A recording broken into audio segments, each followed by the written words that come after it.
जय कुंज बिहारी जय राधा माधवा जय कुंज बिहारी हरे कृष्णा कृष्ण कृष्ण हरे हरे हरे राम राम राम हरे हरे नातो पाటు చెప్పండి ఓం నమో భగవతే వాసుదేవాయ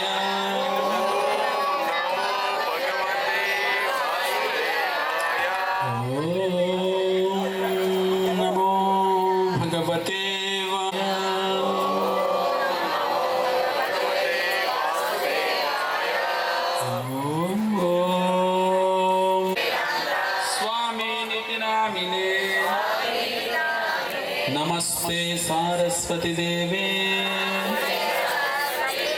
चारिणे निर्विशेष शून्यवादी पाश्चात्य देश तारिणे हे कृष्ण करुणा सिंधु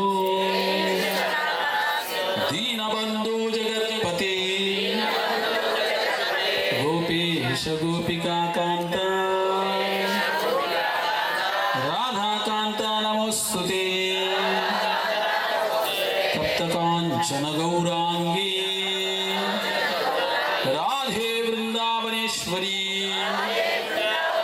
वृषभानुसुते देवी प्रणमामि हरिप्रिये नमो महावदान्याय कृष्ण प्रेम प्रदायते कृष्णाय कृष्ण चैतन्य गो ब्राह्मण हिताय च जगद हिताय कृष्णाय गोविंदाय नमो नमः वाञ्छा कल्पतरुभ्यश्च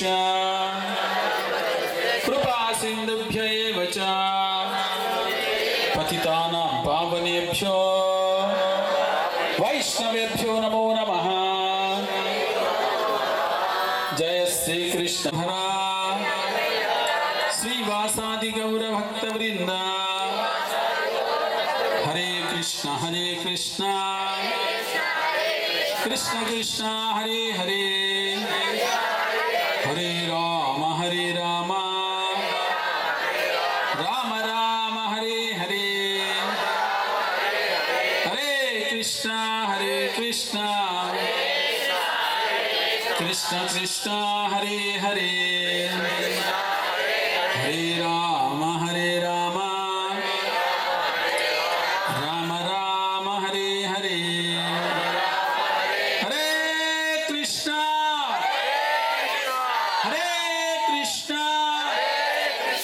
कृष्ण कृष्ण हरे हरे हरे राम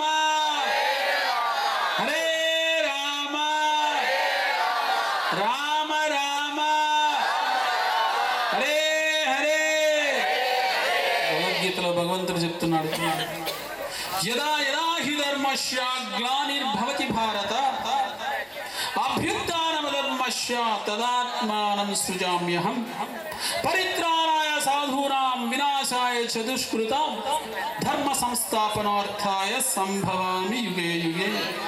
ప్రతి యుగంలో నేను అవతరిస్తూ ఉంటాను. ఎందుకు అవతరేకమైపోయింది? అన్నీ వదిలేసి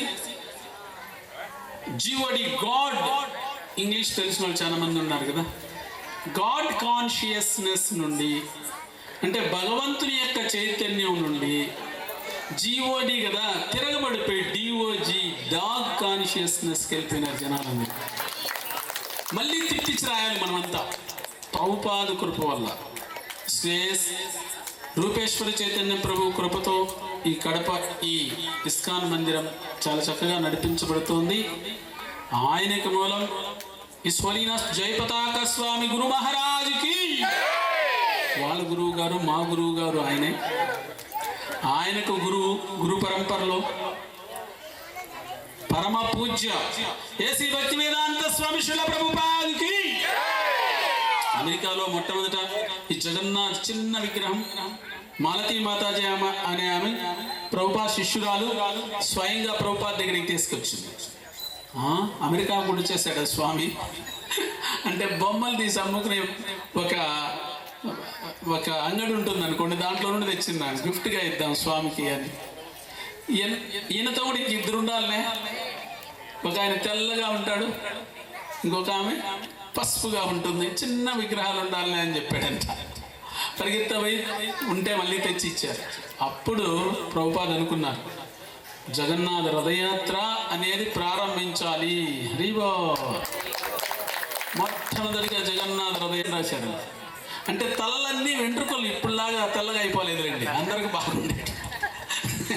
ఇప్పుడు కెమికల్ షాంపులు అన్నీ వాడిపోయినాయలే, అందుకని నల్లగా సముద్రం ఉన్నట్టుండేది, ఇంతమంది జనాలని చెప్పలేమో అని రాశారంట. అంత గొప్పది ఆ జగన్నాథ స్వామి రథయాత్ర.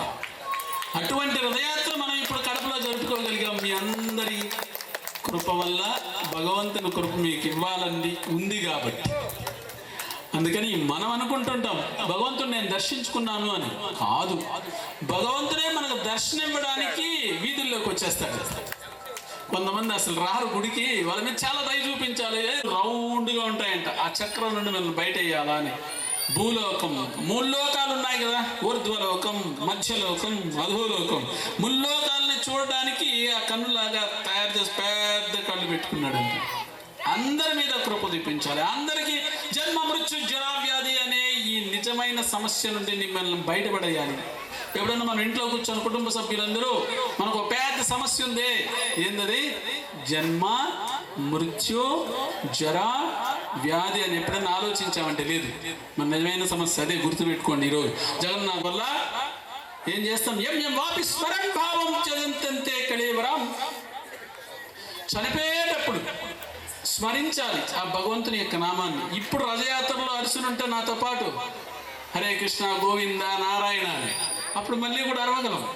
కృష్ణత్వదీయ పద పంకజ పంజరాంతం అద్వైతమే విశుద్ధ మానస రాజహంస ప్రాణ ప్రయాణ సమయే కఫవాత పిత్తై కంఠావరోధన విధౌ స్మరణం కుతస్తే. కులశేఖరాలు వారు చెప్తున్నారు ముకుందమాల స్తోత్రంలో. ఆయన ఇప్పుడు వెంకటేశ్వర స్వామికి మొదటి మెట్టుగా ఉన్నాడు. కులశేఖర పడి అంటారు. భక్తుల యొక్క పాల్గొని నా తల మీద పెడితే చాలని ఆడు పెట్టుకున్నాడు ఆయన. అటువంటి ఆయన చెప్తున్నారు కృష్ణత్వదీయ పద పంకజ పంజరాంతం అద్వైతమే విసతు మానస రాజహంస. ఎప్పుడు తల్లి చెల్లి తమ్ముడు నాన్న బయలుదేరే చూస్తుంటారు. ప్రాణ ప్రయాణ సమయే. ఏం ప్రయాణం అవ్వాలా? మన ప్రాణం ఏదో ఒక రోజు ప్రయాణం అవ్వాలి. ప్రాణ ప్రయాణ సమయే కఫవాత పిత్తై కంఠావరోధన విధౌ స్మరణం కుతస్తే. అంతే, కంఠావరోధన గురగుర శబ్దం వస్తుంది. నేను పోయేటప్పుడు నీ నామం జపించేసింది. నా మనస్సు అనే రాజహంస నీ పాద పద్మతూళ్ళలో ప్రవేశించుగాక అంటున్నాడు కులశేఖరాలు. ఇప్పుడే ఈ సమయంలో నేను గట్టిగా అరిచేటప్పుడే, నా గొంతు బాగుండేటప్పుడే, నా శరీరం అనుకూలంగా ఉండేటప్పుడే నీ నామాన్ని జపిస్తా. అప్పుడంతా భౌతికమైన పనులన్నీ చేసుకొని చనిపోయేటప్పుడు నేను కృష్ణారామ అంటే కుదరదు. అందుకని ఈ జగన్నాథ స్వామి యొక్క లీలలు 16,100 అవతారాలు ఎత్తాడు, గుర్తుపెట్టుకోండి. అది అట్టు నుంచి ఒకేసారి అక్కడ దేవకి వసుదేవులు కూడా ప్రతి 16,100 కళ్యాణ మండపాల్లోనూ కూర్చున్నారండి తల్లిదండ్రులు. వాళ్ళు కూడా సృష్టించేసారు. వాళ్ళు నీయండి పర్లేదు, బంధువులంతా ఇప్పుడు మీరు అనుకోండి, బంధువులంతా కూడా 16,100 కళ్యాణ మండపాల్లో ఎట్టున్నారు, ఆడ కూడా ఉన్నారట. అది భగవంతుని యొక్క శక్తి. అర్థమైందా? మనం కూడా 2, 3, 5 పెళ్ళిళ్ళు చేసుకోవాలంటే చేసుకోండి. ఒక రాత్రికి ఇద్దరం చేసుకుంటే 2 అవతారాలు ఎత్తకూడదు. ఆయన చేసినట్టు మనం చేయలేము. అందువల్ల వీళ్ళంతా రోహిణి మాత కూర్చునింది, ఆ గోశాలలో పెట్టి వదులుతున్నారు. యశోద మాత కృష్ణుని, చిన్ని కృష్ణుని, లిటిల్ కృష్ణ, చిన్ని కృష్ణుని కూడా తీసుకొని యమునా దగ్గరికి వెళ్ళింది. ఎప్పుడో అప్పుడు ఏమాదిచ్చి యశోదమ్మని కృష్ణుడు వెళ్ళిపోయాడు. గోపికల దగ్గరికి వెళ్ళాడు. ఆ దీపాలన్నీ వదులుతున్నారు. అన్ని మోకాల్లోకి నీళ్ళకి వెళ్ళాడు, యమునా నదిలోకి. ఆ దీపాలన్నీ బట్టి గట్టు మీద వేసేస్తున్నాడు. వాళ్ళు వదలడం, ఈయన ఎత్తేయడు. ఏ కృష్ణ, నిన్ను మీ అమ్మట వచ్చింది యశోదమ్మ చెప్తాము, జాగ్రత్త చెప్పుకోబో అని చెప్పాడు. చెప్పుకో.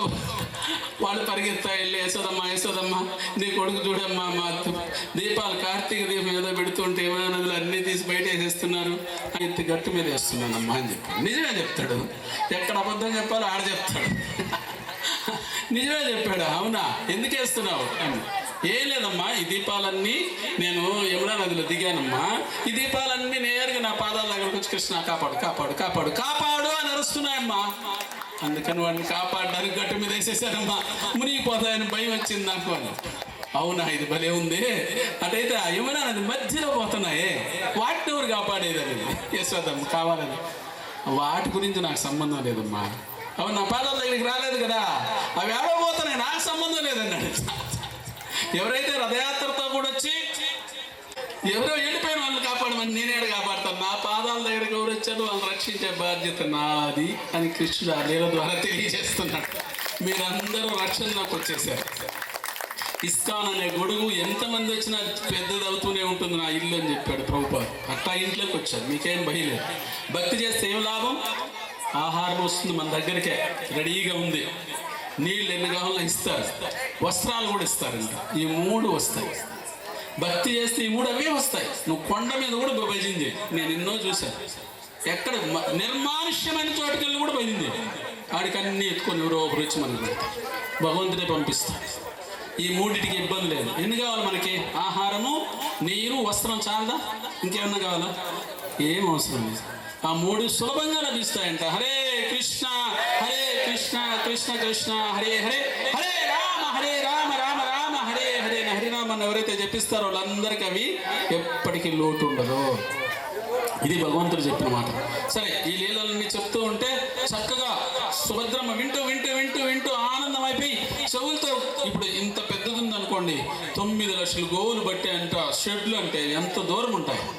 వినడానికి సుభద్రమ్మ ద్వారం దగ్గర ఉంది, వినడానికి చెవును పెద్దది పెద్దది పెద్దది పెద్దది చేసుకునేసింది. చూడడానికి ఈ రోహిణి మాత్రం కళ్ళు పెద్దవైపోయాయి. ఆనందంలో నవ్వుతోందంట, పెద్ద నోరు అయిపోయింది, ముక్కు పెద్దదైపోయింది. అంతే. చేతులు కాళ్ళున్న తన్మయత్వం వచ్చినప్పుడు లోపలికి వెళ్ళిపోతాయంట, తాబేలు లోపలికి వెళ్తాయట, వెళ్ళిపోతాయంట. మహానందం ఆ రూపంలో దివ్య స్థితిలో లోపలికి వెళ్ళిపోతాయి. కాళ్ళు చేతులు లోపలికి వెళ్ళిపోయినాయి, పెద్ద నవ్వు, పెద్ద కళ్ళు, పెద్ద ముక్కు, పెద్ద నోరు, పెద్ద చెవు అన్నీ అయిపోయినాయి. అటే నవ్వుతూనే ఉండిపోయింది సుభద్రమ్మ. కృష్ణుడు బలరాముడు బయలుదేరారు. 116,108 ఇండ్లు, ఏ ఇల్లు చూసినా లాక్ చేసేసి ఉన్నారు. ఒకటి కూడా లేదు తెలిసి. ఎక్కడ పోయినారు అబ్బాయి ఇళ్ళని ఎత్తుక్కుంటా వచ్చారు. అక్కడ నా కృష్ణుడిని ఎవరో రండి చూద్దాం, తేల్చుకున్నావు రండి అని అనిసాడంట. ఒక గోపాలుడు వచ్చి చెవులో మీ అమ్మాయి కట్టేసింది. అయ్యో, మా అమ్మకి ఆయనకి ఏదో సంబంధం, నాకు వద్దని. అటువంటి సంబంధం వాళ్ళిద్దరికి. ఆ విధంగా ఏది చేసినా ఎందుకు అయింది ఇలాగా అని ఇద్దరు ఆ నీళ్ళు వింటా ఉన్నారు. ఆ నీళ్ళు జరుగుతా ఉంది, వింటా ఉన్నారు చెవులు బట్టి. విని విని వీళ్ళకి కూడా పెద్ద చెవులు అయిపోయినాయి, పెద్ద ముక్కు, శ్వాస పీల్చుకొని వదలడానికి, నవ్వడానికి పెద్ద నోరు, పెద్ద కళ్ళు, ఒక కాళ్ళు చేతులు లోపల వెళ్ళిపోయినాయి. ఇప్పుడు జగన్నాథులలో అలా రూపం వచ్చేసింది. ఇద్దరికి, కృష్ణుడికి బలరాముడికి సుభద్ర ముగ్గురికి అదే రూపాలు వచ్చేసి, ఇప్పుడు ఏ రూపం ఉన్నా ఆ రూపాలు వచ్చేసాయి. అప్పుడు నారదుడు వచ్చాడు. నారదుడు ఏమని వస్తాడు? గట్టిగా చెప్పాలి నారాయణ, గట్టిగా చెప్పాలి నారాయణ నారాయణ. సిగ్గుపడొద్దండి, యమకింకర్లు వస్తారు మన దగ్గరికి. సిగ్గుపడితే, సిగ్గుపడకుండా చెప్పేస్తే వాళ్ళు రావు. స్వయంగా భాగవతంలో ఉంది, యమధర్మరాజు చెప్తాడు, ఏ నాలుకైతే భగవన్నామం పలకదో వాడిని తీసుకొచ్చారు ఆ దగ్గరికి అని చెప్పి. ఎవరైతే నా ముందు సాష్టాంగ నమస్కారం పెట్టరో వాళ్ళని తీసుకొచ్చి, ఒకవేళ పెట్టండి మళ్ళీ పెట్టి యమకింకర్లు చేసి పట్టుబడిపోతారు, జాగ్రత్త. ఎవరైతే నన్ను దర్శించినప్పుడు నా పాద పద్మాల్ని వాళ్ళ హృదయంలో ఇంటికి తీసుకుపోలేరో, గుర్తు పెట్టుకోలేరో వాడిని కూడా తీసుకొచ్చాడు. ఈ 3 రకాలు. ఫస్ట్ ఎవరు? ఈ 4తో భగవన్నామం ఎవరైతే పలకరో వాళ్ళు. ఈ 4తో భగవన్నామం పలికేశారనుకో, మీరు యమలోకానికి పోవాల్సిన అర్హత కోల్పోతారు, పోవాల్సిన పని లేదు. రెండోది ఏంటి? ఎవరైతే భగవంతుని ముందు సాష్టాంగ నమస్కారం పెట్టరో వాళ్ళు.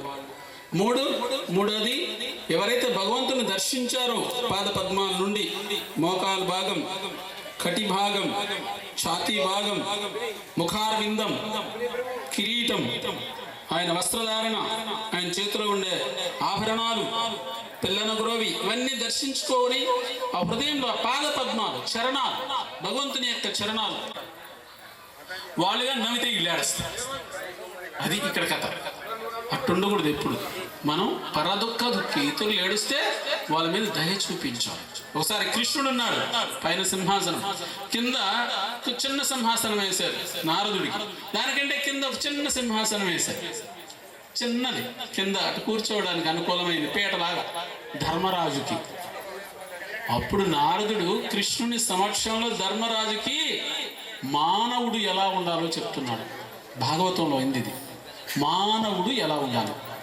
మొట్టమొదట మానవుడు అంటేనే దయను ఇతరులకు నేర్పవలెను. నా కుటుంబం ఇతరులకు నేర్పించండి, నాకు రాదని నేర్చుకొని నేర్పించు అంటామే. అలాగా ఇది కూడా దయను ఇతరులకు నేర్పవలెను. దయ కలిగి ఉండాలని కాదు, భాగవతం ఇలానే చెప్తుంది, నువ్వు నేర్చుకో మళ్ళీ నేర్పించు. నారదుడు చెప్తాను, ధర్మరాజా నువ్వు దయ నేర్చుకో, ఇతరులకు నేర్పించు. తర్వాత రెండోదే, వెంటనే సత్య హరిశ్చంద్రుడు ఏం చేస్తాడని చెప్తాం మనం, సత్యమునే పలికాడు అంటాం కదా, అలాగా సత్యమును ఇతరులకు నేర్పవలెను. మీరందరూ మానవులేనా? మన మానవులు కాదు.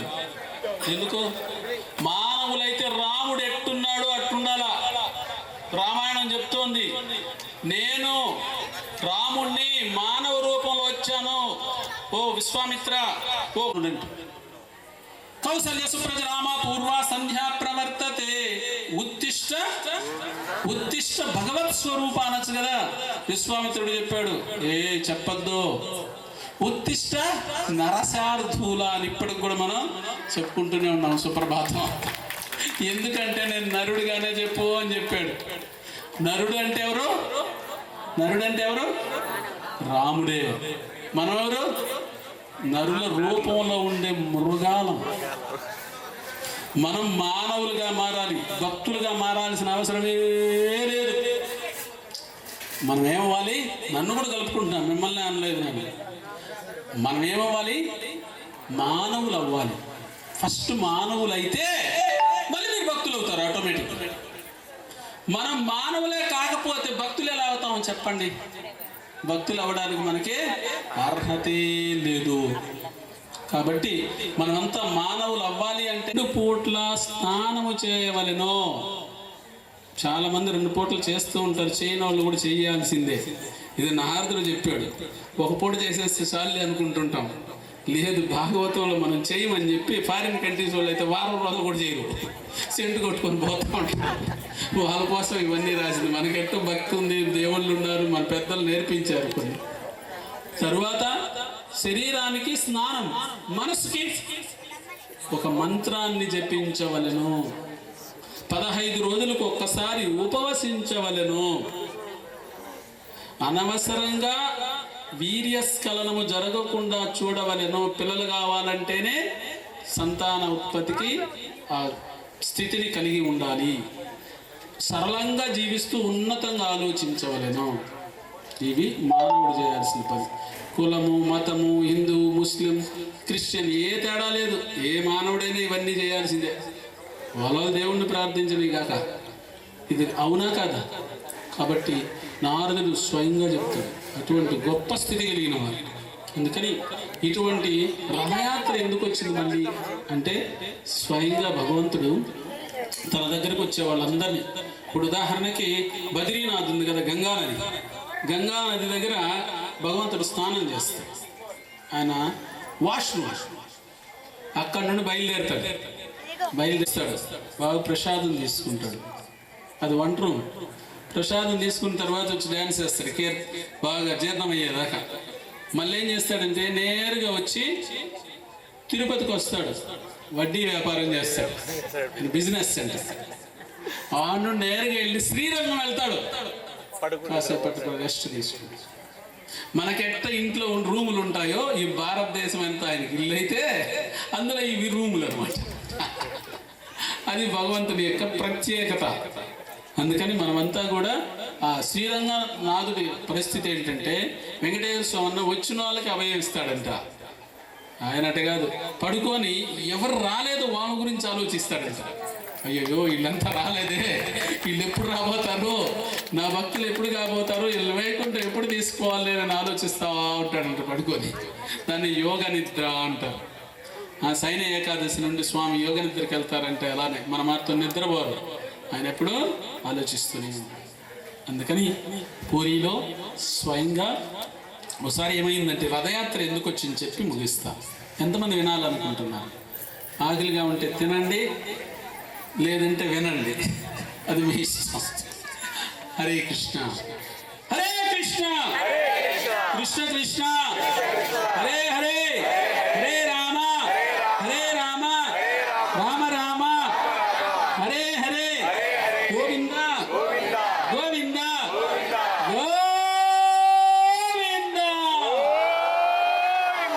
ఇప్పుడు నుండి ప్రాక్టీస్ చేసుకోవాలి, చనిపోయేటప్పుడు గోవిందా అనేదని.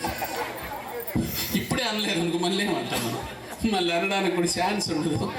అందువల్ల అరవాల్సింది. గోలోకం ఎక్కడో ఉంది, అక్కడికి మన మాట వినబడాలంటే ఎంత గట్టిగా అడవాలి. ఎవరైనా ఒక వ్యక్తి కోపం వచ్చేసింది అనుకో, ఈ వీధి నుండి ఆ వీధికి అరుస్తారు మనోళ్ళు అయితే, తిట్టేదానికి, గొడవ పడేదానికి. భగవంతుడు నా వరం అంటే మాత్రం అయ్యో ఆలోచిస్తాడు, పలకాలు పలకూడదా? లేదు, సిగ్గుపడాల్సిన అవసరమే. గట్టిగా భగవన్నామం పలికాలి అనే ఛాన్స్ వచ్చినప్పుడు పలికేయాల్సిందే. రేపేమవుతుందో నా నాలుక, ఇంక గంట సేపు తర్వాత అది పలకుతుందో పలకదో మనకు సంబంధం లేదు. భగవంతుడు ఇప్పుడు పలకనిస్తాడా? పలుకు. భగవంతుడి నామం పలకడానికే ఆ నాలుక ఉండేది. భక్తి సిద్ధాంత సరస్వతి గోస్వామి చెప్తాడు, ఏ నాలుకైతే భగవన్నామం పలకదా ఆ నాలుకని కట్ చేసి కుక్క పెంట్లో వేయండి, పురుగులు అన్నది తింటాయి. ఇట్టే కఠినంగా చెప్పాడు. అందుకని ఈ నాలుగు ఎప్పుడు భగవన్నామం పలికే పని పెట్టాలి. అందుకే ప్రభుపాదు 16 మాలలు జపం చేయండి, 2 గంటల నాలుగుతో భగవన్నామం పలకచ్చయ్యా అని చెప్పాడు. అందుకని ఇప్పుడు రథయాత్ర ఎందుకు వచ్చింది అంటే, ద్వారకలో ఇప్పుడే చెప్పాను, కృష్ణుడు బలరాముడు అంతా చక్కగా పరిపాలన చేస్తున్నారు. బృందావనంలో నందమహారాజు యశోదమాత గోపికలు దగ్గరుండేదానికంటే భగవంతుడిని దూరమైనప్పుడు 100 రెట్ల అధికమైన ఆనందం వస్తుందంట భగవంతుడి మీద. హరిబాబు. అందువల్ల విరహాన్ని ఆయనే కావాలని ఇచ్చాడంట. భగవంతుడు నిరంతరం తెలుసుకుంటూనే ఉన్నారు. ముందన్నా కనబడినప్పుడే మాట్లాడేవాళ్ళు, ఇప్పుడు కనబడాల్సిన పనిలో లేడు కదా. ఆకు చూసినా పువ్వు చూసినా ఏడో కృష్ణ కృష్ణ కృష్ణ అంటూనే ఉంటారు అన్నమాట వాళ్ళు. అంత గొప్ప స్థితి. గోపికా భక్తి అంత సులభమైంది కాదు, చాలా గొప్పది. అటువంటిది ఏం చేయాలా అని ఇప్పుడు గ్రహణ సమయం వచ్చింది. బ్రహ్మసరోవర్లో స్నానం చేయడానికి కృష్ణ బలరాములు వచ్చారు. ఇక్కడ నుండి నందమహారాజు యశోదామాత గోపికలు గోపబాలురు వచ్చారు. అందరూ స్నానం చేస్తారు, పూర్తయిపోయింది. ఇక బయలుదేరదామంటే వీళ్ళు లేక వచ్చారు కదా, ఒకరినొకరు చూసుకుంటూ మాట్లాడుతూ కృష్ణుడితో మాట్లాడినారు అనమాట. ఒకసారి ఆ రోజు అంతా గడిచిపోయింది. మళ్ళీ బలరాముడితో ఆ రోజు అంతా గడిచిపోయింది. మళ్ళీ సుభద్రమ్మ ఈయన మాట్లాడుతూ అలా ఎదురు కూర్చుంటారు, మాట్లాడుతూనే ఉంటారు. ఇప్పుడు నేను మాట్లాడుతా అంటే మీరు వినలా, కృష్ణుడే మాట్లాడుతూ గోపికలు గోపాలు యశోద నందమహారాజుకి ఎంత ప్రేమ చూడదు. మనకు అసలు ప్రేమ లేదు, ఎవరెవరు కూడా తెలియదు మనకి. నేను మీకు తెలుదు, మీరు నాకు తెలియదు. అయినా భగవంతుని కథ చెప్తూ ఉంటే వింటున్నారా లేదా? ఇప్పుడు గుర్తుపెట్టుకోండి, ఆ రోజుల్లో కృష్ణుడు బలరాముడితో పాటు గోపికలుగా గోపబాలుడుగా ఉంటే ఎంత ఆనందం వచ్చుండో అంత సుకృతి మీరు వింటే కూడా వచ్చేస్తుందంట. ఇగో చక్కగా వింటే చాలంట, అదే సుకృతి పొందేయచ్చు. ఏం భయపడాల్సిన అవసరం లేదు. మనం అప్పుడు మళ్ళీ గోపికలు అవ్వాల్సిన అవసరం లేదు. శ్రవణం శ్రవణం శ్రవణం.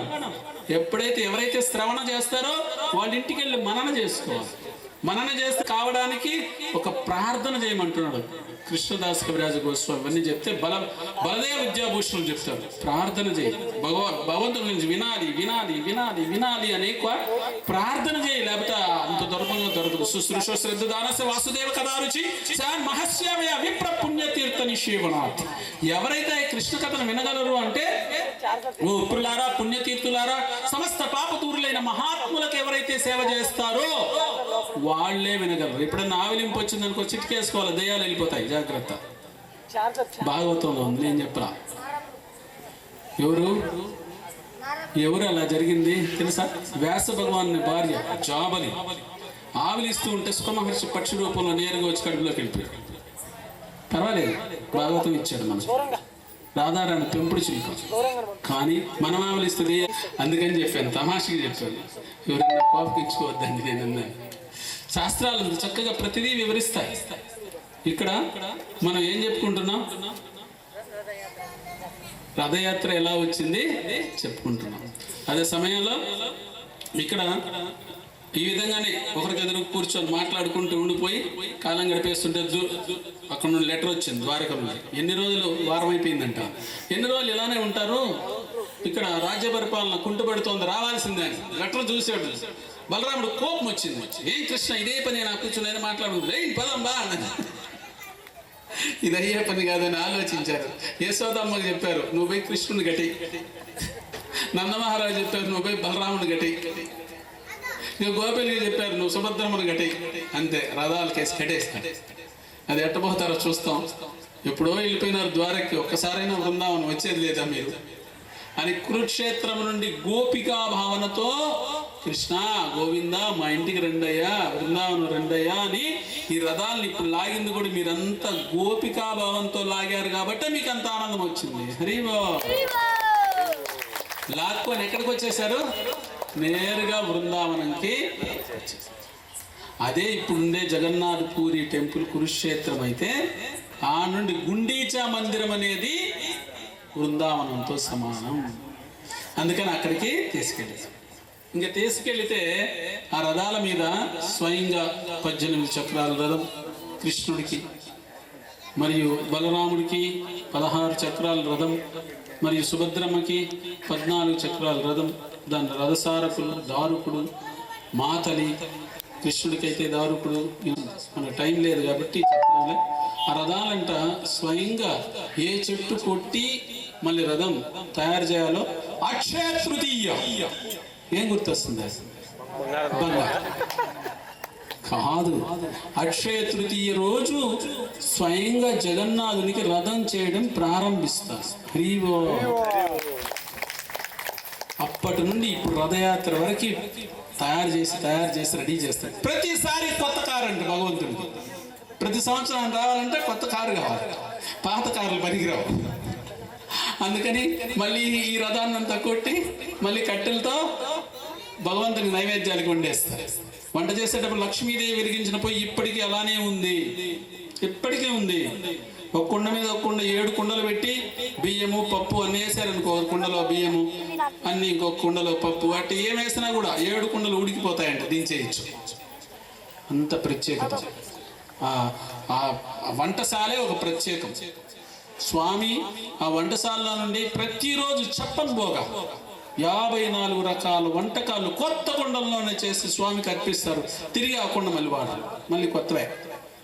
500 మంది వంట చేసేవాళ్ళు, 500 మంది కూరగాయలు కట్ చేసేవాళ్ళు, నీళ్లు అన్ని దానికి సప్లై చేసేవాళ్ళు. ఇంద్రజమన మహారాజు కోరిక, స్వామి నువ్వు ఆహారం తీసుకున్న తరువాత నీ చెయ్యి ఆరక ముందే కడిగేసిన తర్వాత చెయ్యి ఆరక ముందే మళ్ళీ నైవేద్యం పెడతాను, నువ్వు తీసుకోవాలని మాట తీసుకున్నా. నా వంశం వాళ్ళు ఎవరు పిల్లలు లేకుండా అయిపోవాలి. నేను ఎవరన్నా ఉన్నారనుకో, నా మా తాత కట్టించింది ఈ గుడి, నేను ధర్మకర్తని కాబట్టి నాకే ఎడ సొంతం అని వస్తారు. కాబట్టి నాకు పిల్లలు వద్దు, నువ్వేం చేయాలి? ప్రతిరోజు చెయ్యి ఆరకుండానే మళ్ళీ భోజనాలు తీసుకుంటూనే ఉండాలి. కావడి కుండల్లో ఇలాగే ఎత్తిపోయి నైవేద్యాలు పెడతానే ఉంటారు. అవన్నీ ఎక్కడికి వస్తాయి తెలుసా? ఆనంద బజార్. చూడంగానే ఆనందం అయిపోతుంది మనకి, ప్రసాదం చూడంగానే అంత బజార్ ఉంటుంది. ఆనంద బజార్. అన్ని రకాల ప్రసాదాలు ఆడికి వస్తాయి. ఎవరికైనా ఆడ ఎవరు తినచ్చు అంటే, బ్రాహ్మణుడు ఒక పక్క తినచ్చు, కుక్క కూడా ఒక పక్క తినచ్చు. జూట్ ఎంగిలి అనేది లేదు. ఎవరైనా ఎవరితో ఉంటే కలిసి తినేయచ్చు. అంత ప్రత్యేక. జగన్నాథ స్వామి అంటాడు, ఏమంటాడంటే, నా దగ్గరకు వచ్చి నా సేవ చేయడం అంటే ఏం తెలుసా, నాకు ఆనందం అంటే ఏం తెలుసా, నా ప్రసాదాన్ని ఎవరైతే తృప్తిగా తీసుకుంటారో వాళ్ళు నాకు చక్కగా సేవ చేసినట్టే అని చెప్పాడు. హరివా. అందువల్ల ప్రసాదం తీసుకోకనే వెళ్ళొద్దండి. ఇప్పుడు జగన్నాథ స్వామి తీసుకొని మీకోసం పెట్టుకొని రెడీగా ఉంటాడు. ఎందుకంటే ఒకసారి జగన్నాథ ప్రసాదం తీసుకోవాలని నారదుడు కోరిక పుట్టిందంట. ఆయన ఏం చేశాడంటే వైకుంఠలోకంకి వెళ్ళి లక్ష్మీదేవి వంట రూమ్లో కూరగాయలు కట్ చేసేదానికి నేను సేవ చేస్తానని చెప్పాడు. ఆమె ఆనందపరచాలి కదా. సేవ చేసి ఒకసారి అడిగాడు, అమ్మా విష్ణువు ప్రసాదం తీసుకున్న తర్వాత మిగిలింది కొద్దిగా నాకు ఇస్తే బాగున్నా. కోపం చేసింది. ఎప్పుడు భర్త తీసుకున్న తర్వాత మిగిలింది భార్య తీసుకోవాలి, ఎందుకు చెప్పండి? ఒకరి ఇంగిలో ఒకరు తింటే వాళ్ళ బుద్ధిలకి ఇల్లు బుద్ధిలకి ట్రాన్స్ఫర్ కలిసే ఉంటారంట. సహాయం చేశాను, కొద్దిగా ప్రసాదం విష్ణువు యొక్క ఉచ్చిష్ట కొద్దిగా అడిగాను, అది ఎట్టో ఇచ్చింది ఆమె ఇవ్వనని చెప్పి. దాన్ని ఎవరికి చెప్పొద్దని నేను నాలాగా భక్తులు మళ్ళీ వస్తారనింది కాబట్టి నువ్వు అడగడానికి లేదు చెప్పడానికి లేదు, నేను అయినా చెప్పేశాను అంటే ఆయన కోపం వచ్చేసింది. సోదరుడు బ్రహ్మకుమారులే ఇద్దరు, బ్రహ్మ యొక్క కొడుకే శివుడు కూడా బురిగిటి భాగం నుండి పుట్టాడు, గుర్తుపెట్టుకోండి. మందు సనక సనందన సనాతన సనత్ కుమారు చతుష్కుమారులు పుట్టిన వెంటనే గృహస్థులు గండి అంటే వాళ్ళు ప్రజాపతులు గండి పెళ్లి చేసుకుని సముద్రంగా ఉండేటప్పుడు ఈ బురిగిటి భాగం నుండి రుద్రుడు వచ్చి బయటపడ్డాడు. అందుకని ఇద్దరు, బ్రహ్మ ఎక్కడొచ్చాడు? బ్రహ్మదేవుడు విష్ణు యొక్క బొడ్డు నుండి వచ్చాడు. ఇలాగా అక్కడ ఎప్పుడైతే నారదుడు బ్రహ్మ యొక్క 10వ మానస కుమారుడు, ఇద్దరు బ్రహ్మ నుండి వచ్చిన వాళ్ళు సోదరులు కదా. సోదరా నువ్వు వచ్చావు బాగానే ఉంది, నాకు చాలా బాధగా ఉంది. ఏమన్నా ఆ లక్ష్మీదేవి ఇచ్చిన ప్రసాదం ఒక్క మెతుకైనా నా కోసం తేకూడదా అని. ఏం తెచ్చేదో చేతిలో పెట్టింది తినేసాడు, చేయి పెట్టాడు అనమాట. ఒక మెతుకు అతుక్కోలేదు, టక్కని ఆయన నోట్లు వేసుకున్నాడు. హరియో నోట్లు వేసుకుని ఆయన తన్మయత్వం వెళ్ళిపోయాడు. శివుడు ఎప్పుడు ఆనందంగా ఉండేటప్పుడే భార్యతో కలిసి నాట్యం చేస్తాడు. ఏదైనా శివతాండవం చేసి మొత్తాన్ని లయింపజేయాలనుకున్నాడు అనుకో, ఒంటరిగా నాట్యం చేస్తాడు. ఎప్పుడు తీసుకున్నాడో ప్రసాదం అనేది తిన్నారు కూడా అనకూడదంట. ప్రభుపాద చెప్తాడు, తీసుకున్నారు అని మర్యాదగా పలకాలంట. ఎప్పుడైనా ఒక మెతుకు తీసుకున్నాడు, ఆనందం వచ్చి డాన్స్ చేస్తున్నాడు, శివ తాండవం చేస్తాడు. పార్వతి చూసి నా భర్త నేను లేక ఎందుకు చెబుతాను, ఇప్పుడేమో లోకాలని ఏదైనా ముంచే కార్యక్రమం కూడా లేదు కదా అని పోయింది, పరిగెత్తా పోయింది. నాదా ఏం పలకలా. ఆయన గట్టి పట్టేసింది, కాళ్ళు పట్టేసినాక ఆయన ఆగాడు. ఏమి పార్వతి అంటే, ఏం లేదు, ఎందుకు ఇంత ఆనందంగా ఉన్నావు, ఎందుకు డ్యాన్స్ చేస్తున్నావు, నేను లేకనే చెప్పు అని. ఏమి లేదండి చెప్పొద్దని అడిగాడు నారదుడు. అయ్యో చెప్పకూడదే, ఈమె వచ్చి పట్టేసిందండి, ఏం చేయాలబ్బా ఇప్పుడు, అది చెప్పకూడదే అన్నాడు. చెప్పకపోయినా పర్లే, అర్ధనారీశ్వరుడు పేరు పెట్టుకున్నావు, అర్థమన్నా చెప్పు నేను నాన్న. ఏం అర్థం చెప్పేది ఇంకా? నారదుడు ఇలా చేశాడు అంతా చెప్పేసాడు. ఎవరికి చెప్పొద్దు, చెప్పేసిన తర్వాత ఆయనకి ఆ పార్వతి కోపం వచ్చేసింది. నువ్వు అర్ధనారీశ్వరుని పేరు పెట్టుకున్నావు కానీ అర్థం మెతుకన్నా నాకు ఇచ్చుంటేవే అని ఆమె. అయ్యో ఆ తన్మయత్వంలో ఆయన ఇచ్చిందే సారని తీసుకొని నేనే ఏం చేయాలి పార్వతి అంటే నాకు కోపం వచ్చింది. వస్తాను నేరుగా వెళ్ళి తపస్సు చేసి జగన్నాథుడే ప్రత్యక్షమైతే స్వామి నీ విధంగా స్వయంగా విష్ణు ప్రసాదం కోసమే నేను తపస్సు చేశాను, నీకేం ప్రసాదం కావాలనో 54 రకాలు పెడతారు, మొత్తం నీ దగ్గర పంపిస్తానమ్మా, నువ్వు తీసుకో, లక్ష్మీదేవి కూడా ఇంక పంపను, ఫస్ట్ నువ్వు తీసుకో, మళ్ళీ లక్ష్మీదేవికి కావాలంటే కూడా ఇస్తారు అని మాటిచ్చి ఇప్పుడు విమలాదేవి అనే రూపంలో జగన్నాథ్ పూరిలో అమ్మవారు ఉన్నారు, సుభద్రమ్మ. అందుకని వెంటనే అడిగి పంపించి, ఆమె పార్వతి, అక్కడికి పంపించి ఆమె తీసుకోగా మళ్ళీ పంపిస్తారు అన్నమాట. ఇది ప్రసాదం యొక్క గొప్పతనం. ఒక మెతుకు కూడా వృధా చేయొద్దండి దయచేసి. ఒక మెతుకు ప్రసాదం వృధా చేస్తే అగ్ని పురాణం ప్రకారం 10 మానవ జన్మనెత్తాలి. ఆ జన్మలో మళ్ళీ రథయాత్ర పెడతారో పెట్టరో తెలియదు, మళ్ళీ హరినామం పలుకుతామో లేదో తెలియదు, ఏ జన్మ ఎలా తీసుకుంటామో ఎక్కడ పుడతామో మనం భక్తులు అవుతామో లేదో తెలియదు. ధృతరాష్ట్రులాగా తయారవుతారు. ధృతరాష్ట్రుడును ఏం చేశాడు? దుర్యోధనుడిని. ఎవరైనా దుర్యోధనుడు అంటే ధృతరాష్ట్రుడికి ఇష్టం అంటారు, కానీ ఇష్టం లేదు. ఎందుకు? వాడు ఏమన్నా ధర్మక్షేత్ర కురుక్షేత్ర సమవేత మామక పాండవ సేవకి మకుర్వత సంజయ నా కుమారులు పాండురాజు కుమారులు యుద్ధము చేయగోరు వారి ధర్మక్షేత్రమైన కురుక్షేత్రమును సమకూడిన తర్వాత ఏమి చేసిరని అడుగుతాడు. ఎందుకు అడిగాడు తెలుసా? ఏమో అని భయం వచ్చిందంట ధృతరాష్ట్రుడు. ఎందుకు? అది కురుక్షేత్రం, ధర్మక్షేత్రం అని ధృతరాష్ట్రుడే చెప్తున్నాడు. ధర్మక్షేత్రే కురుక్షేత్రే అంటున్నాడు ఆయనే. ఆయనకి తెలుసు అది ధర్మక్షేత్రం దేవతల చేత కూడా పూజనీయమైన స్థలం అని. ఆడు అడుగు పెట్టినాడు కదా ఈ దుర్మార్గుడే. కలియుగంలో అంతా ఇట్టా తల్లిదండ్రులే ఉండేది. తన బిడ్డ భగవద్గీత పట్టుకుని ఐస్కాన్ వాళ్ళతో చేరినా అయిపోయినా భక్తుడు అయిపోయాను. అది భగవద్గీత పట్టుకోవద్దు ఆయన. అంత ధృతరాష్ట్రుడు లాంటి తల్లిదండ్రులు ఉన్నారు కలియుగంలో. ప్రేమ చూపించినట్టే ఉంటారు. నిజమైన ప్రేమ కాదు, ధృతరాష్ట్ర ప్రేమ చూపిస్తాడు. ఎందుకు అలాంటి ప్రేమ చూపించాడు ఆయన అంటే, ఈడు దుర్మార్గుడిగానే ఉండాలి, యుద్ధమే చెయ్యాలి. అన్నయ్య ఈ రాజ్యం పాండురాజు మీదే అని ఏడన్నా ఇచ్చేస్తాడేమని భయపడిపోయాడు. ఇచ్చేస్తే ఏమి ఈడు యువరాజుగా ఉంటే దుర్యోధనుడు, నేను రాజుగా సింహాసనం మీద ఉంటా, నా సింహాసనం పోతుందని నాకు భయము. కాబట్టి ఈడు మంచోడు కాకూడదు. అంతే మన వాళ్ళు కూడా మన బిడ్డలు పెంచి అమెరికాకు పో, డబ్బు పంపించు, ఇక్కడ ఫ్లాట్ కొంటా, అన్నీ వాడు అనుకునేటివన్నీ కావాలా. వాడు ఏమన్నా అయిపోయింది పర్లే, ఆడన్నా పెట్రోల్ బంకులో కూడా పని చేయలేదే. ఇదే మన ప్రేమ కాదు. కృష్ణ ప్రేమ చూపించాలి. కృష్ణుడు ఎలా ప్రేమ చూపించాడు అర్జునుడి పట్ల? స్వయంగా తానే భగవద్గీత బోధించాడు. భగవద్గీత అంతా విన్నాడు. ధనుర్బాణాలు పడేస్తాడు, ఎత్తుకోమన్నాడు, యుద్ధం చేయమన్నాడు, విజయాన్ని ఇచ్చాడు, వాళ్ళని రక్షించి ధర్మరాజును రాజుని చేశాడు. 24 గంటలు వాళ్ళతోనే ఉండి రక్షించాడు. అది నిజమైన తండ్రి యొక్క పద్ధతి. నిజమైన తండ్రి ఏం చేయాలి? కృష్ణులాగా భగవద్గీత ఇవ్వాలి. కొడుక్కి ప్లాట్లు, ఇల్లు, సంపద, డబ్బు గారు ఇచ్చేది అది ఈగుడుదని కాదు.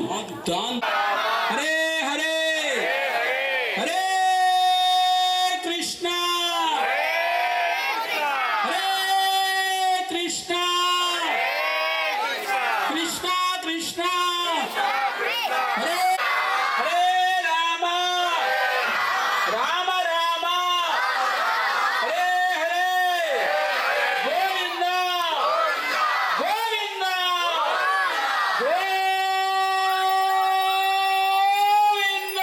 లీలలన్నీ భక్తులతో ఎన్నో లీలలు చేశారు భగవంతుడు. ఒక చిన్న లీల ఏంటంటే భగవద్గీత గురించి గీతా పాండ అని ఒక ఆయన ఉన్నాడు. రోజు భగవద్గీత చదువుతాడు. ఆ ముందర కూర్చో. పతిత పావన జగన్నాథుడు లోపల ఉన్నాడు. ఒకవేళ బయట ఉండే తరిమేసేట్టుగా ఉంటే విదేశీయులు బయట వాళ్ళు వస్తే, వాళ్ళ శాస్త్రాల్లో ఉందంట, బయట వాళ్ళు విదేశీయులు వచ్చి జగన్నాథుని తీసుకెళ్ళిపోతారు అని. అందువల్ల పాండాలు విదేశీయులు లోపలికి రాని. రథయాత్ర మాత్రం వచ్చినప్పుడు చూడొచ్చు. ఆ పతిత పావన వర్షం వచ్చింది. వారం రోజుల పాటు వర్షం. ఈయన ఏం చేస్తాడు? భగవద్గీత చదువుతాడు. ఏదో కానుకలు భక్తులు ఇచ్చినట్టు తీసుకెళ్ళి పప్పు బియ్యం తీసుకెళ్ళి వంట చేసి తింటారు. పిల్లలు, భార్య అంతే, దాని మీదనే ఆధారపడి బతికేవాడు. వారం రోజులు వర్షం పడుతూనే ఉంది. ఏం చేయాలా? డబ్బు రాలా. రోజు నీళ్లు తాగేది, పడుకునేది. 2-3 రోజులు అయిపోయింది. కోపం వచ్చేసింది భార్యకి. ఏమే, ఈ భగవద్గీతను నమ్ముకుంటే తిండి పెడుతుందా? ఏదైనా పని చేసి అన్నది ఏదో ఒకటి తేవచ్చు కదా, బియ్యము పప్పు. బిడ్డలు చూడు ఆకలి తట్టే నిద్రపోయారు. కోపం వచ్చి పెన్న తీసుకొనంటే గీసేసింది భగవద్గీత. గీసేసేసరికి నన్ను ఏమన్నాను, భగవద్గీతను ఏమన్నదే, అది భగవంతుని యొక్క పవిత్రమైన నాలుగుతో సమానమే అని చెప్తూనే ఉన్నాడు. ఆయన గీసేసింది అంతే. ఆయనకు స్పృహ పడిపోయాడు. పడిపోయేసరికి ఆమె అయ్యో భర్తను బాధ పెట్టారనే అనేసి ఆమె ఏడుస్తూ నిద్రపోయింది. వెంటనే తలుపు వచ్చి టక్ టక్ టక్ టక్ టక్ టక్ అని తట్టారు. ఇంక మెలకు వచ్చింది. వెంటనే లేసి తీసింది, తలుపు తీసి కొంచెం నల్లగా పొడుగ్గా ఉండే ఒక వ్యక్తి వచ్చాడు. బండి నిండికి గింజలు, ధాన్యాలు, పప్పులు, కూరగాయలు, నెయ్యి, నూనెలు అన్నీ తెచ్చేసాడు. అమ్మా, ఇది గీతా పాండా ఇల్లేనా అని అడిగాడు. రోజు గీత చదువుతున్నారని ఆయనకి గీతా పాండా అని పేరు పెట్టేశారు. గీతా పాండా ఇల్లేనా అని అడిగాడు. అవును అని. ఆయన స్నేహితుడమ్మా నేను, మీరేదో ఆకలితో ఇబ్బంది పడుతున్నారని వస్తువులన్నీ తెచ్చానమ్మా, పక్క జరుగు లోపల పెడతా. మా ఆయనకి ఎవరు స్నేహితులు లేరే. ఆ భగవద్గీత పట్టుకుంటాడు, పోయి చదువుతాడు, వస్తాడు. ఎవరు ఒక్కరంటే ఒకరు కూడా లేరు స్వామి. మీరు ఏదన్నా మర్చిపోయి ఏమన్నా మా ఇంట్లో పెట్టేస్తున్నారా? మనమైతే పెట్టే అవును మా భర్తకు నువ్వు స్నేహితులు అనేసి ఉంటాం. అప్పుడు కూడా అంత ఆకలితో ఉండేటప్పుడు కూడా ధర్మాన్ని నిజాయితీగా ఉంటారు. అప్పుడు లేదంటే కూడా పక్క జరగమ్మా, నా స్నేహితుడు నీకు తెలియలేదు, నన్ను ఎప్పుడు నువ్వు చూడలేదులే అన్నాడు. అన్నీ తడేసేసాడు. వేసిన వెంటనే అప్పుడు ఆమె ఏం చేస్తుందంటే టకటక ఏం చేస్తుంది, వెంటనే వంట చేస్తుంది. నేతితో గుమగుమలాడిపోయే వంటలన్నీ చేస్తుంది. అప్పుడు ఈయన మెలకు వచ్చింది, ఏంటి మన ఇంట్లో వంటలు చేసినట్టు వాసనలు వస్తున్నాయి అని. గీతా పాండ లేచి చిన్నగా చూసి, ఎక్కడవే ఇవన్నీ అని. ఏం లేదు, మీ స్నేహితుడు అంటే ఒకరు ఏం పేరు చెప్పాడు అడిగింది. ఎవరు నువ్వు అని. నా పేరు జగ్గు అని చెప్పాడు ఆయన. జగ్గు అంట, నల్లగా పొడుగ్గా ఉన్నాడు. ఆయన ఎత్తుకొచ్చి మీ స్నేహితుడిని అని చెప్పి ఇవన్నీ దించేసి వెళ్ళిపోయినాడే. తినమనన్నా చెప్పకూడదే అంట. అయ్యో నాలుగు బాగలేదు, నేను తినలేనని చెప్పేసి వెళ్ళినాడు అని. వెంటనే గుర్తొచ్చేసింది గీతా పాండకి. నాలుగు బాగలేదంటే భగవంతుని యొక్క నాలుక అంట, భగవద్గీత. దాని మీద గీసావు కదా, స్వామికి ఏమన్నా దెబ్బ తగిలి ఉంటుంది రా అని పరిగెత్తపోయారు. రక్తం కారుతా ఉందంట జగన్నాథ్ డీటీతో నాలుక నుండి. సాష్టాంగ నమస్కారం చేసి, భగవంతుడా తెలియకి పని చేసింది స్వామి, నాకు తెలియజేసాను స్వామి, నన్ను క్షమించని వేడుకుంది. ఇంకెప్పుడు భగవద్గీత నమ్ముకున్న వాళ్ళు చెడిపోరు అని చూపించడానికి అన్నీ తెచ్చి నేను ఇచ్చాను. ఎప్పుడు కావాలో నన్ను అడుగు, ఆ గీతా పాండాన్ని ఇబ్బంది పెట్టద్దు, జాగ్రత్త అని దబాయించి సరేలే అని మళ్ళీ రక్తం కారకుండా మామూలుగా అయిపోయారు. నాలుక వెళ్ళి తొందరగా వెళ్ళి నాకు నైవేద్యం పెట్టండి, నాకు కూడా ఆకలి కొంత తినాలని, ఇంటికి వెళ్ళి పెట్టండి అన్నాడు. నేరుగా పోయి ఇంటికి పోయి నైవేద్యం పెట్టి మళ్ళీ స్వామి స్వయంగా జగన్నాథ్ పూరిలో ఏది మనం ఇచ్చినా స్వయంగా తీసుకుంటాడు. ఎన్నో లీలలు చేశాడు. అందులో ఇదొకటి. మళ్ళీ అందరూ కలిసి భోజనం చేసి భగవద్గీతను నమ్ముకున్న వాళ్ళు చెడిపోలేదు దానికి గీతా పాండ కథక ఉదాహరణ. హరే కృష్ణ హరే కృష్ణ కృష్ణ కృష్ణ హరే హరే హరే రామ హరే రామ రామ రామ హరే హరే. అన్నట్టయితే తినలేని పిల్లవాడికి అన్నము నెయ్యి కొద్దిగా కలిపి అదో ఇజ్జుడు అజ్జుడు అని చెప్పడం. మన గురువులు మనకి అలాగా ఫీడ్ చేస్తారు, తినిపిస్తారు. దీన్ని ఎంత రుచిగా ఉంటుంది అంటే మీరు ఒక్కసారి రుచికి వచ్చేసారనుకో సార్, సాధు సంఘ భజన క్రియ అనర్థని వృత్తి నిష్ఠ రుచికి వచ్చేసారు అనుకోండి, ₹1,00,00,000 ఇస్తాను ఈ జపమాల వదిలే అంటే వదలను. ఎందుకు? నామామృతం, నామ అమృతం. దేవతలు తాగే అమృతం తాగద్దండి దయచేసి. అక్కడికి వెళితే మళ్ళీ ఈ భూలోకాన్ని ఇసిరి కొడతారు. నీ పుణ్య ఫలితం అయిపోయిన వెంటనే పనికిరాని అమృతం అది. ఇదేం అమృతం? భగవంతుని నామమనే అమృతం. ఈ అమృతాన్ని ఎవరైతే స్వీకరిస్తారో వాళ్ళు నేరుగా ఎక్కడికి వెళ్తారో, గోలోకంకి వెళ్ళాలంటే ఏం చేయాలి? భగవంతునికి ఒకసారి ఇచ్చారు, ఇస్కాన్ తిరుపతికి ఒక సన్యాసి వచ్చారు. భగవంతుడికి ఒక ఫోన్ నెంబర్ ఉంది తెలుసా అన్నాడు. ఇది ఫోన్ నెంబర్. అందరూ వెంటనే కూర్చోండి, మీలాగానే 20 ఏళ్ల క్రితం. మాకు తెలియదు అని చెప్పేశారు అందరూ. హరే కృష్ణ హరే కృష్ణ కృష్ణ కృష్ణ హరే హరే హరే రామ రామ రామ హరే హరే ఇతి షోడితక నామ్నాం కలికల్మషనాశనం నాతర భరత ఉపాయ సర్వవేదేషు దృశ్యతే. 16 పదాలు 32 అక్షరాలతో కూడిన ఈ మహామంత్రం ఏం చేస్తుంది అంటే కలికల్మషనాశనం. మాంసం తినేది మానిపిస్తుంది, మద్యం తాగేది మానిపిస్తుంది, వ్యభిచారం చేసేది మానిపిస్తుంది, జోదం ఆడేది మానిపిస్తుంది. దీనికి అంత శక్తి ఉంది అని స్వయంగా కలిసంతర్మ ఉపనిషత్తులు బృహన్నారదీయ పురాణం లాగా బ్రహ్మ నారద సంవాదం. ఈ నెంబర్ కాల్ చేస్తా ఉండు, ఆయన ఎత్తడు, కానీ పిఎల్ ఎప్పుడో ఒకప్పుడు ఎత్తారు. వాళ్ళే మాట్లాడతారు కానీ కనెక్షన్ నీరు.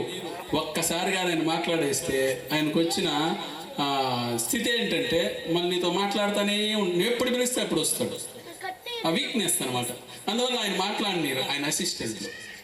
నువ్వు ఫోన్ చేస్తా ఉండు, ఎప్పుడో ఒకప్పుడు ఆయన ఎత్తుతాడు అని చెప్పారు. అందువల్ల మనం జపం ఎందుకు చేయాలంటే వైకుంఠానికి ఇప్పుడు అమెరికా పాస్పోర్ట్లు వీసాలు తీసుకుంటారు కదా మన వాళ్ళు. వైకుంఠానికి పాస్పోర్ట్ వీసా తెలుసా మీకు? భగవద్గీత భాగవతం. ప్రతి ఒక్కరూ ఒక్కొక్క భగవద్గీత ఉండాలి మీకు పాస్పోర్ట్. అదే ఇంట్లో ఒకటి పెట్టుకొని అంతమందికి ఒకే పాస్పోర్ట్ పని చేయదు. మనిషికి ఒకటి ఉండాలా.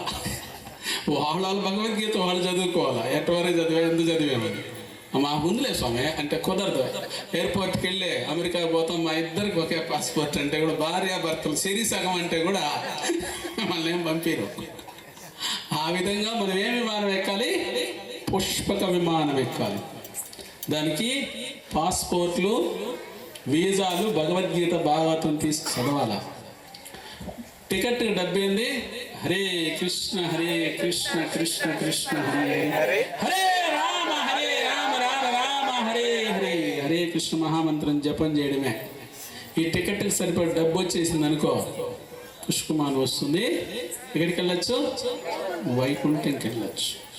ఈ పనికిరాని విమానాలు ఎక్కుతానే ఉంటాం, ఏడబడిపోతాయో తెలియదు. మనం ఒకేసారి తీసుకొని ఏం కబుడతారు తెలుసా? భార్య భర్తలు కబుడతారు, ప్రతి నిత్యం కొట్టుకోవచ్చు. స్వామి బలదేవ్ సుభద్రమయ్య యొక్క రథయాత్ర సందర్భంగా మనమంతా చాలా చక్కగా ఆ భగవంతుణ్ణి ఎక్కడ తీసుకెళ్ళాం? గుండీచా మందిరం. చైతన్య మహాప్రభు స్వయంగా ఏం చేశాడు? గుండీచా మందిర మార్జనం చేతులతో. అంటే అంబరీషుడు చెప్తాడు, సమయం మన కృష్ణ పదారవిందో, నా మనసుని కృష్ణుని పాదాల దగ్గర పెడుతున్నా. మనం ఎక్కడ పెడతామా? మనం ఏడ పెడతామో తెలియదులే. ఒక్కోసారి ఒక్కొక్కరు హృదయంలో హనుమంతుడు సీతారామ లక్ష్మణులు పెట్టుకోండి, మనవరిని పెట్టుకుంటాం. ఒకసారి భార్యని, ఒకసారి బిడ్డని, ఒకసారి స్నేహితుడిని, ఒకసారి బ్రాంతి బట్టలు కూడా పెట్టుకుంటాం. ఏమంటే విడేస్తాం మన హృదయంలో. అట్ట కాదు. సవై మన కృష్ణపదారవిందు, నా పాదాలని భగవంతుని రథయాత్ర పోవడానికి నడిపించాను. ఈ శరీరాన్ని భగవంతుని ముందు సాష్టాంగ నమస్కారం పెట్టడానికి నడిపించాను. ఈ కళ్ళు భగవంతుని దర్శనం చేసుకోవడానికి ఉపయోగించాను. ఈ చెవులు భగవత్ కథ, కృష్ణ కథామృతం. ఇప్పుడు ఏంది మీరు వింటున్నది? కృష్ణ కథామృతం. అందుకే చెప్పాను, సమస్త పాపదూరులైన మహాత్ములకు మీరు ఏదో ఒక రోజు సేవ చేసి ఉండబట్టి ఈ రోజు కృష్ణ కథ వినబలుగుతున్నారు. సమస్త పాపదూరులైన మహాత్ములకు సేవ చేయాలంట. వాళ్ళకి సేవ చేస్తే ఏం లాభం? వాళ్ళకి లాభం ఏంటంటే వాసుదేవ కథా రుచి, వాసుదేవుని కథను రుచిగా వినే భాగ్యం వాళ్ళు కలిగి ఉంటారంట. దాన్ని కొద్దిగా నీకు ఇస్తారు. అందువల్ల కూర్చొని వింటున్నావు ఈరోజు. అందువల్ల సాధువులకి సేవ చేయాలి, పాపదూరులైన సాధువులకి. ఈ మధ్యలో రూపేశ్వర తిలకము కంఠమాల ధరించుండారో వాళ్ళందరూ సాధువులైన. మమ్మల్ని అంతా సాధువులు చేశారని మా బాధ. అందరూ సాధువులు అవ్వాలి. కనీసం 4 మానేసి నియమాలుండి తిలకం, భగవంతుని పాద పద్మాలు, ఆ తులసి దళం ముఖారం మీద ధరించి, వజ్ర వైడూర్య మాణిక్య మరకతాలు ధరించచ్చేమో నీ మెళ్ళలో, తులసి మాలగా ధరించలేవు. ఎవరన్నా పోటీ పడి పందెం వేసుకున్నట్టుకుంటే నాతో పందెం వేసుకోండి, తెల్లారేకుండా వేసుకుంటాం సోమేజ. తులసి మాల అంత సులభంగా రాదు. తులసి మాత కృప ఉంటేనే వస్తుంది. వృందావనేశ్వరి రాధారాణి కృప ఉంటేనే తులసి మాల మీ మెడలోకి వస్తుంది. ఇదేం లేదు కదా, బంగారు ఇప్పుడు రేట్ ఎక్కువైందని మెడలో బంగారు కనబడితే చంపేస్తున్నారు. అది చావు తెచ్చిపెడుతుంది. ఈ తులసి మాల ఏం చేస్తుంది? ఇది కూడా how to leave this world, how to leave this world. ఈ ప్రపంచంలో ఎలా జీవించాలో నేర్పిస్తూ భక్తుడంటే ఎలా వెళ్ళిపోవాలో కూడా నేర్చుకోవాలి. ఇక్కడే ఉండాలనుకునేది కాదు. ఇప్పుడు వచ్చేసాం మనమా, మళ్ళీ ఎలా వెళ్ళిపోవాలో ఆలోచించేద్దాం. రాత్రి అవుతుంది, ఈ ప్రభువేంద్ర చెప్తానే ఉన్నాడు. హరే హరే రామ హరే రామ రామ రామ హరే హరే గోవింద గోవింద గోవింద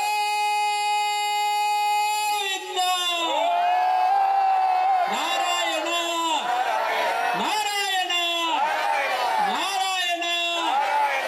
భగవంతుని నామం పలికే కొద్ది నీకు శక్తి వస్తానే ఉంటుంది. భౌతికమైన మాటలు మాట్లాడే కొద్ది మీ శక్తి నాశనం అవుతుంది. ఏది కావాలన్నా మీరు ఎంచుకోండి. హరే కృష్ణ. ఎంతసేపు ఓపికగా చాలా చక్కగా విన్నందుకు కడప భక్తులు భలే శ్రవణం చేసేట్టుగా ఉంది. భాగవతం 7 రోజులు చెప్పినా వినేట్టుగా ఉన్నారు. నేనే ఓడిపోతున్నా. ఓడిపోకపోతే జరగదు. అంతా ఇంక ప్రసాదం తీసుకోవచ్చు. భాగవతం కానీ, కృష్ణ కథ కానీ, జగన్నాథ కథ కానీ చెప్తూ ఉంటే ఆకలి ఉండదు, దప్పికున్నది. ఇప్పుడేమైనా ఆకలి వచ్చిందా? నిజంగానే రాదు. ఒకవేళ వచ్చి ఉంటే మీరు వినలేదండి. దానికి నేనేం లేదు. చెప్పండి బాగా హారతి తర్వాత ప్రసాదం తీసుకోవాల్సిందిగా కోరుకుంటున్నాను. హరే కృష్ణ.